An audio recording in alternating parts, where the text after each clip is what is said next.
నందమూరి బాలకృష్ణ. ఈ పేరు వింటే చాలు అభిమానులు పులకరించిపోతారు. తెర మీద తప్ప నిజ జీవితంలో యాక్టింగ్‌కి చాలా దూరంగా ఉంటాడు. ఆ వ్యక్తిత్వమే కొన్ని లక్షల మందిని అభిమానులుగా చేసింది.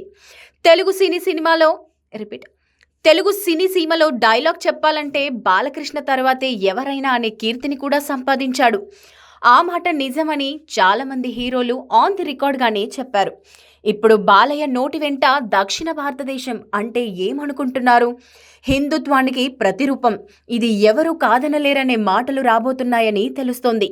బాలకృష్ణ అప్కమింగ్ మూవీస్లో అఖండ 2 ఒకటి. బోయపాటి శ్రీను దర్శకుడు. అఖండ సూపర్ డూపర్ హిట్ కావడంతో 2 పై అందరిలో భారీ అంచనాలున్నాయి. ఇప్పుడు ఈ మూవీ స్టోరీ ఇదే అంటూ సోషల్ మీడియాలో ఒక వార్త హల్చల్ చేస్తుంది. అఖండ 2 కథ మొత్తం పూర్తిగా శైవత్వంపై సాగబోతుంది. హిందుత్వానికి ప్రతిరూపం దక్షిణ భారతదేశమని చెప్పబోతున్నారు. ఆ యాంగిల్లోనే సీన్స్ కూడా హిందూ దేవాలయాలకు సంబంధించిన లింక్స్ని కూడా బయట పెట్టబోతున్నారు. టోటల్గా దక్షిణ భారతదేశం గొప్పతనాన్ని ఎలివేట్ చేయబోతున్నారు. ఈ న్యూస్ అయితే బాలయ్య ఫ్యాన్స్లో పూనకాలు తెప్పిస్తుంది. మొదటి పార్ట్లో శివతత్వాన్ని నింపుకున్న అఘోరాగా బాలయ్య తన నట విశ్వరూపాన్ని చూపించాడు.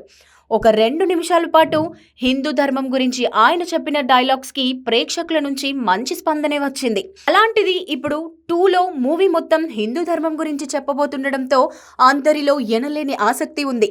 అక్టోబర్ నుంచి మూవీ స్టార్ట్ కాబోతుందన్న వార్తలు అయితే వస్తున్నాయి. నటీనటుల వివరాలు త్వరలోనే వెల్లడి కానున్నాయి. సంజయ్ దత్ బాలయ్యతో స్క్రీన్ షేర్ చేసుకోవడం అయితే పక్కా అంటున్నారు.